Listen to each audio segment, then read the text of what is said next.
કૃષ્ણ કહે મારા ભાભીએ મારા માટે કઈ મોકલું કે નહીં?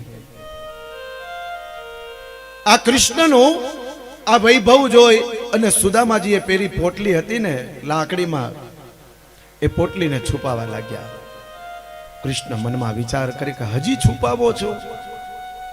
એ પોટલી જુટવી લીધી કૃષ્ણએ હાથમાંથી. એક એક ગાંઠ ખોલવા લાગ્યા. એક એક ગાંઠ ખોલતા જઈને આંખમાંથી અશ્રુની ધારા વહેવા લાગે કે આ મારા મિત્રની ગરીબાઈ તો જો. આ વસ્ત્રના જે અલગ અલગ ટુકડા હોય એને ભેગા કરી સાંધીને એક મોટું વસ્ત્ર બનાવ્યું છે. આવી ગરીબાઈ મારા મિત્રની છે. એક એક ગાંઠ ખોલી એમાં જોયા તો પૌવા.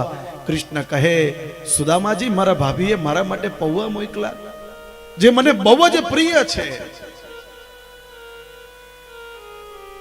એ કૃષ્ણએ જરા પણ વિચાર ન કર્યો અને એ જ સમયે પેલી મુઠ્ઠી લીધી, એ પૌવા ખાધા. બીજી મુઠ્ઠી લીધી, પૌવા ખાધા.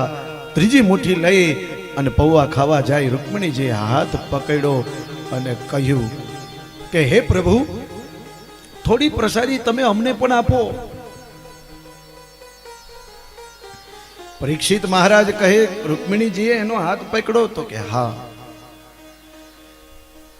હે રાજા પરીક્ષિત, જ્યારે પહેલી ને બીજી મુઠ્ઠી ખાઈ લીધી ને ત્યારે ભગવાને કુબેરજીને બોલાવ્યા ને કહ્યું કે હે કુબેર, મારા મિત્રના ભાગ્યમાં કેટલું ધન છે, કેટલી લક્ષ્મી છે.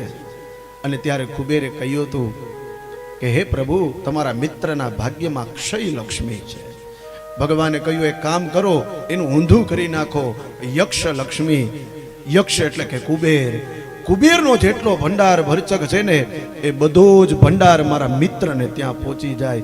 બે મુઠ્ઠીમાં ભગવાને સુદામાજીને બધું આપી દીધું. સાહેબ બધું આપી દીધું.